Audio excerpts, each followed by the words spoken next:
Importantly for the FBI, and thanks to Vice President J.D. Vance's vision, he had an idea. He said, hey, you guys have a top 10 most wanted list for all gangbangers, terrorists, narco-traffickers, murderers, and rapists around the world.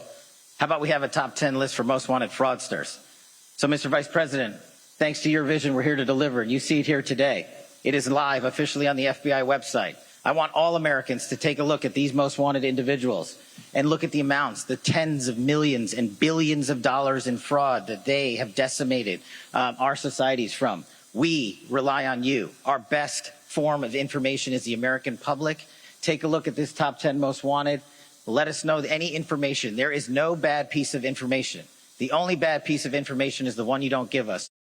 Welcome back. That was FBI Director Kash Patel today in Columbus, Ohio, debuting the FBI's brand new Most Wanted Fraudsters list. It's now live online on the FBI's website. It's got 8 so far, not 10. The list includes fraudsters allegedly involved in a $1.2 billion healthcare fraud conspiracy, and another fraudster generated at least $34 million stealing from Medicaid, from an illegal, basically set up an illegal gambling business. Joining us now from Ways and Means, Florida Congressman Greg Steube. Congressman, what do you make of the news today here?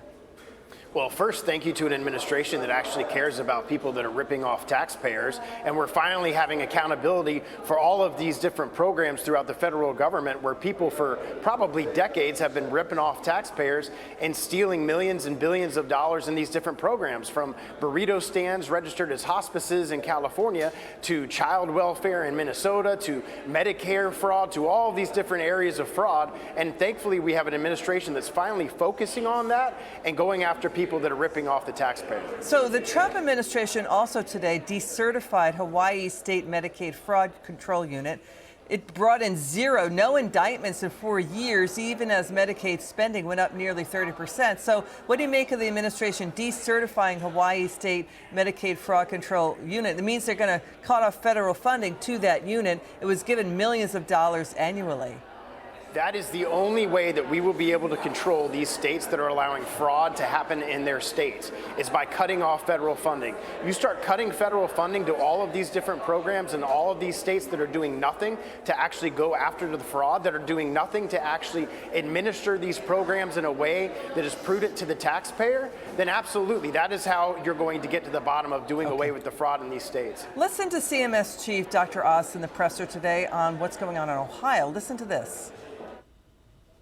Unfortunately, this area around Columbus is responsible in Franklin County for 1/3 of all of the $1.5 billion spent on home health care in Ohio. Think about that.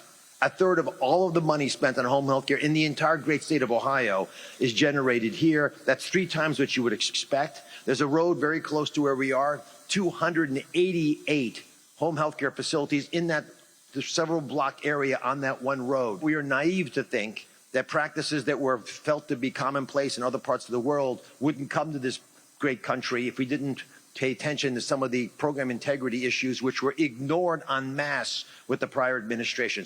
Ignored en masse. What do you make of 288 home health care facilities on just one road in Ohio?